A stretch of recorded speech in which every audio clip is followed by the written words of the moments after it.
Hey everyone, welcome to Unique Ways with Thomas Gerard, an audio podcast. Got an awesome guest on today. She's the founding partner of Hangar 18 Design Continuum, whose work has been recognized by Communication Arts, Applied Arts, The One Show, Graphis, the Summit Awards, and New York festivals. Please join me in welcoming Vida Jurcic. Welcome. Hi, thanks, Thomas. Hi, everybody. Are you ready for 20 questions? Yes, I am. Okay, here we go. Number one, tell me a little bit more about yourself. What do you do? Okay, what I do is I'm at the core a graphic designer, and a creative director and an educator. I do what I love, actually.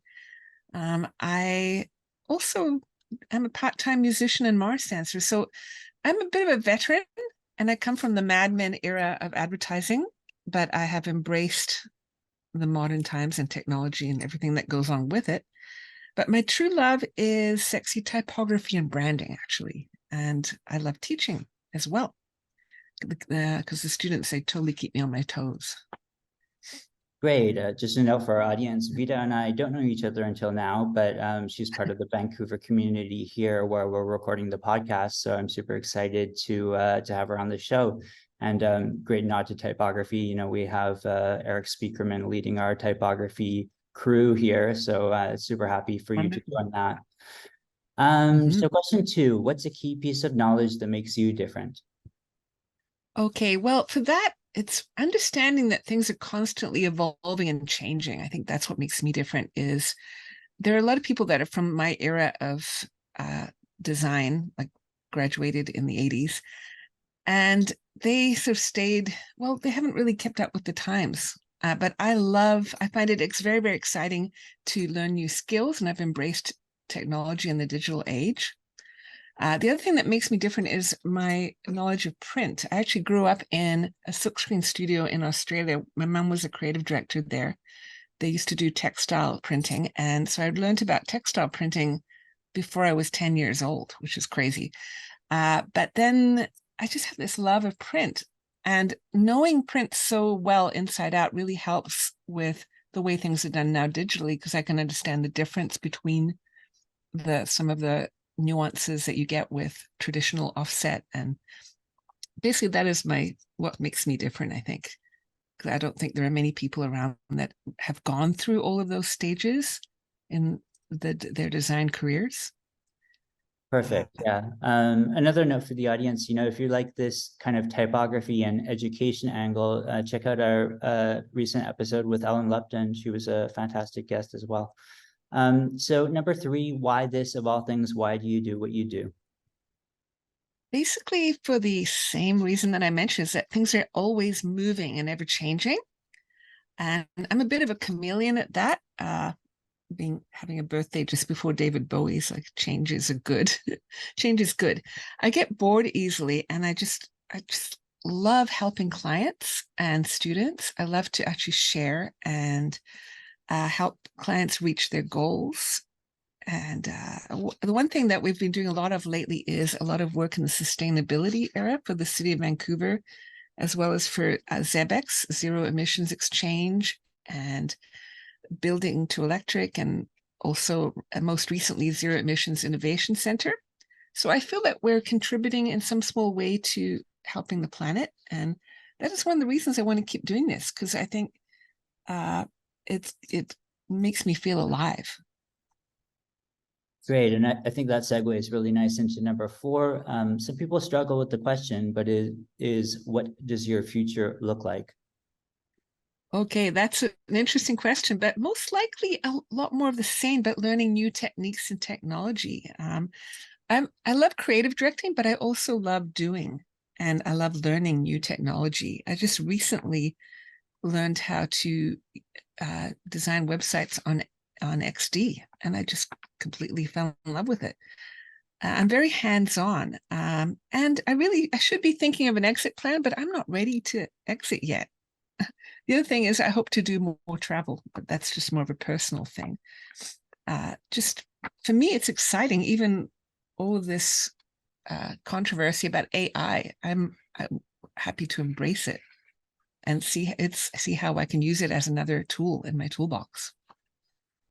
Nice, I love that. So again, we're in Vancouver here. So the question is, let's talk about location. How does the notion of place play into what you do? Okay, well, very much so. We've been sort of working part-time from home since COVID, and we recently moved back to where we began as Hangar 18 to Gastown. And Gastown is very inspiring. It's probably one of the places in Vancouver that has a lot of heart and soul. It's probably the soul of Vancouver. And there's a great sense of place and history that's palpable. And I believe in ghosts and energy. And I think that the brick walls of Gastown have soaked up a lot of that creative energy, because there have been a lot of creative firms that have gone through, and lots of culture and music. And I don't know, I just couldn't imagine working anywhere else right now. And I really, we're only there 3 times a week, 2 to 3 times a week, but I just love going in there and experiencing that, just the vibe of Gastown. I was checking out your company website and saw those photos of the brick walls of Gastown with the windows. It was beautiful. Okay, so number 6, if you had to start from the beginning, what advice would you give your former younger self? I would say most likely don't be scared. I used to be super shy as a young girl and young designer, because remember, I got out of school in 1980, out of design school, and got thrown into actually a position where I had to work my way up as a creative director really quickly because people were leaving. And I sort of, what I've learned is that people are all the same inside. We're all facing the same challenges and fears and vulnerabilities. And that's what I would tell myself is don't be afraid. Don't be afraid of others, because others are inside, we're all very similar. So, and it's not unlike dating. You have to kind of understand who you're talking to. Nice, I like that. Okay, so number 7, what's a day in your life like? Okay, well, it's usually depending on the day. Because as I said before, we're downtown 3 days a week. On a work from home day, they're usually a little bit more multitasking, because being at home, you can do other stuff, and they're usually longer days. So I can throw the laundry in, but I end up usually working till 8 or 9. And then maybe I go to band practice. So I also play in a band part-time. Gastown days, they start with a 7 a.m. workout, usually at our gym. My partner and I do tandem training. And then we have internal meetings and client meetings. We've got a really fantastic project manager. She keeps us sorted out. So both my partner and I are creatives. So we really need someone to keep us in line in terms of making sure we're giving things priority. Because as a creative, and I'm sure a lot of people can relate to this, you sometimes do what you love to do instead of doing what you should be doing. And it's a little bit crazy. But on teaching days, they're different yet again. Usually I teach just in the spring and fall semesters, and I go up to campus by bus. And they're out to the North Shore of Vancouver, which is absolutely gorgeous. You're going towards the mountains. Our campus is gorgeous. And that, for me, it's almost like a holiday, just being able to relate to students and to help them, and just being around young people. It really makes me feel like I'm doing something worthwhile. Great, yeah, I love that. Okay, so number 8, lifelong learning is a popular topic. How do you stay up to date? Okay, I've been teaching for over 20 years. And to be a good teacher, you have to stay current. So I stay on top of technology and trends. And, often I will be looking on the internet to see what's new. But the thing is, it's kind of like finding buried treasure in a way, to find a new technique or something that you can learn. Just for example, when I was trying to learn this XD, it took me only half an hour to learn, because we had a summer intern that summer, and she actually showed me how to do it. And it's so intuitive. And the trick is to stay open to learning and experimenting. That's really what I love to do. And I'm kind of a little bit of a mad scientist at heart. And I don't know, I'm unafraid of challenges. I love the challenge of learning a new skill. Great. So number 9 is good because we're talking about staying current. So the question is, what tools do you use? Are you split between digital and analog? Mostly these days, well, yeah, I would say mostly digital, but I use analog when I start a project. Like I have a sketchbook that is beside me all the time. So you just never know when an idea is going to hit you and you have to scribble it down. Uh, or even if I'm working with other designers at our company, I will still also sometimes sketch and say, how about this? How about that? And then direct them. The Adobe Suite is, of course, my tool. It's probably everybody's tool. And the only program I haven't mastered yet is After Effects, but that's going to be my next step, I think. I've got a little bit of a block when it comes to that. It looks complicated. The most important tool, though, is my brain and a good sketchbook and pencil to jot those ideas down. I think those are your most important things, and that's something that I think a lot of young designers don't realize is that everything out there, it's just a tool. If there were some sort of a catastrophe and we couldn't use computers anymore, you still have to be able to generate concepts and ideas and be a designer. Great. I love that. So we're halfway. Number 10, how do you deal with work-life balance? Okay, that is a tricky one. For me, it's a little bit different because my partner and I, we're both creatives and we get so much joy out of what we do that our life is totally consumed by creativity and conceptual thinking and strategic thinking that we will open up a bottle of wine on a weekend and talk about some of our projects. What I do, of course, we work out twice a week, but I also I use music as my big balance. So I play in this sort of world music band and also do Morris dancing and just get out of the house and do something different. Because when you've got a partner that you're constantly with and working with, it's good to have another interest and try and keep that balance. And also health. We're both trying to actually get out more and go for long walks because we do live in a lovely neighborhood here in North Burnaby and with great views. So, nature is a big inspiration too. Great. Okay, we're at the second half here. If you weren't doing what you do now, what would you be doing? Okay, that is a good one because I've always thought, there's only one of me and there's not enough time to do everything I really wanted to do in my life. I wish there was more time. I love hunting thrift stores. I'd probably, because I also like to be sustainable, I would probably have an online store because you can find lots of really cool bits of design history in thrift stores. And a lot of people don't know what they're looking at, but I've found amazing things like Elsa Schiaparelli scarves and just incredible things. And so I think I would probably do that. The other thing that I would do, that I always wished I had done is more animation. I used to draw these outrageous cartoons when I was a young girl and later on in life. And I wished I had gone, completely immersed myself in that, but you can't do that. I love fashion too. I could have been a fashion designer, a set designer, like just anything related to design, I could be doing. Or a stylist. I'm a bit of a hoarder, actually. That's great. That reminds me of one of our early big supporters would have been John Maida. Oh yeah, He's a designer, but not that's great. exactly a designer, right? But Yeah, kind of everything he does kind of fits in that space in a way. So I kind of totally. understand. Yeah. Yeah. So number 12, what would you not like to do with your career? Be a dentist. The thought of rooting around in someone's mouth just turns my stomach, I have to say.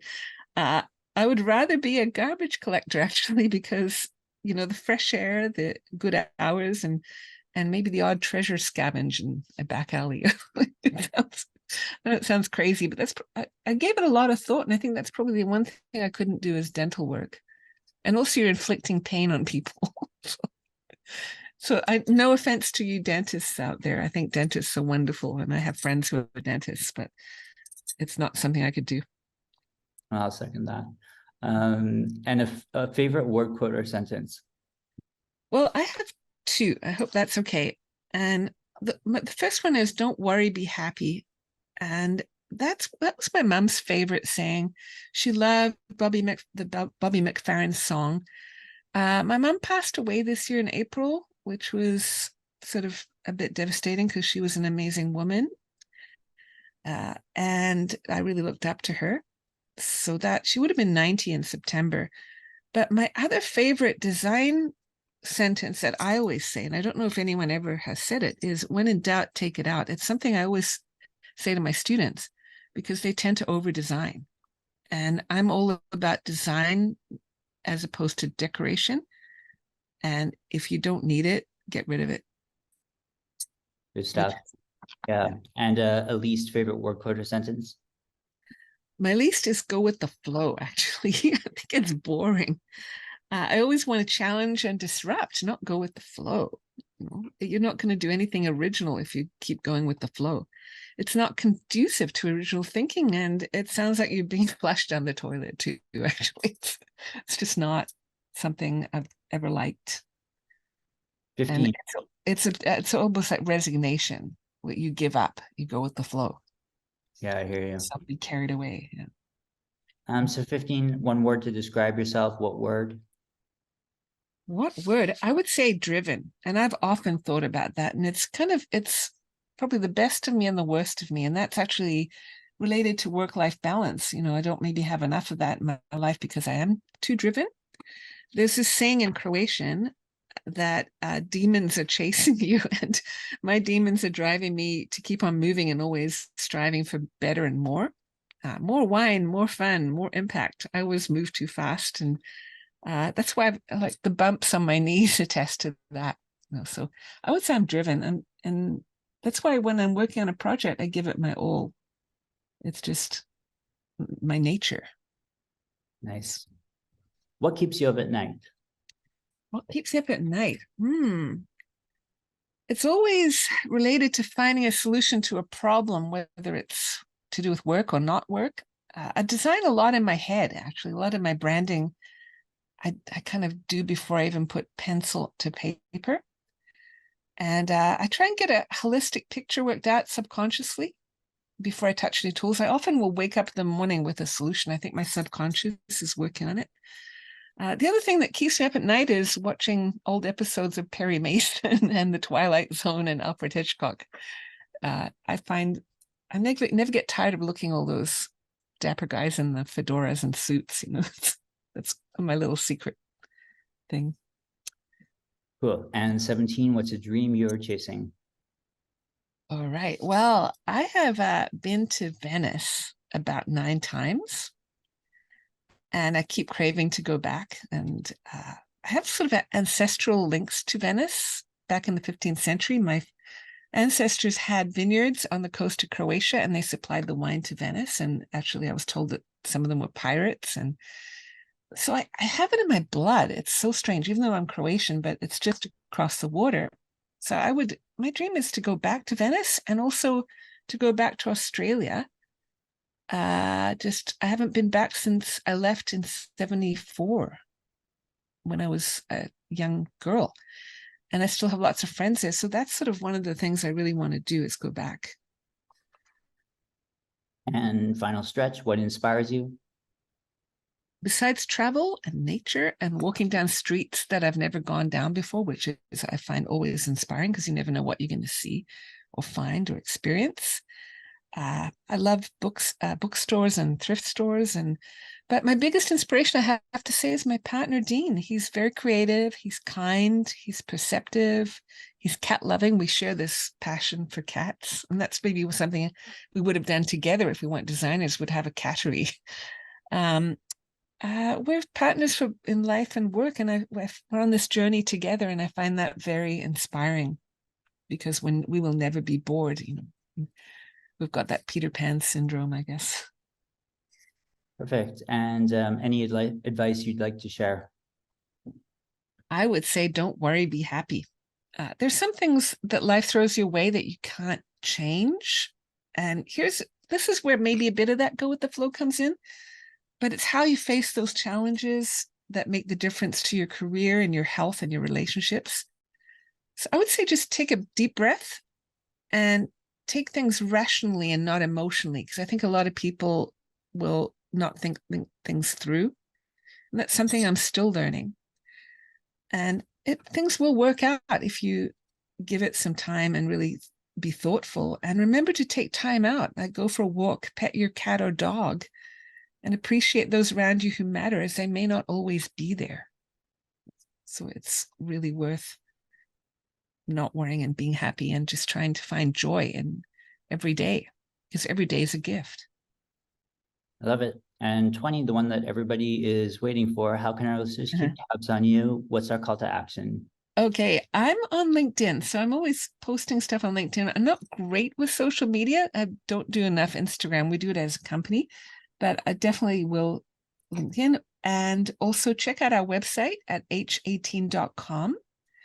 We can learn more about us or download V-File. I have been doing a lot more writing lately, and I do these little documents that you can download every month and learn something new. So that's it really. And I share my insights through that based on my career, my overly long career, and that is it. Okay, awesome. Well, thank you so much for being on. You're kind of, I feel like you're definitely, one of the significant people in Vancouver to have on the show. You stand out, and you've made a mark here in a way, and it's really important to have guests like you on the show. So glad for you to be here today. Thank you so much. Oh, Thomas, thank you so much. It's been a pleasure. And as I said before, I love to serve, and I really want to help people. And my door is always open if people want to get in touch with me, ask questions, just vida@h18.com. You can always email me. I just hope that everyone else listening gets as much joy out of their career and as I do and did and will still continue to do, at least until I can do it. So, okay. Fantastic. Okay. Thank you very much. Thank you. All right.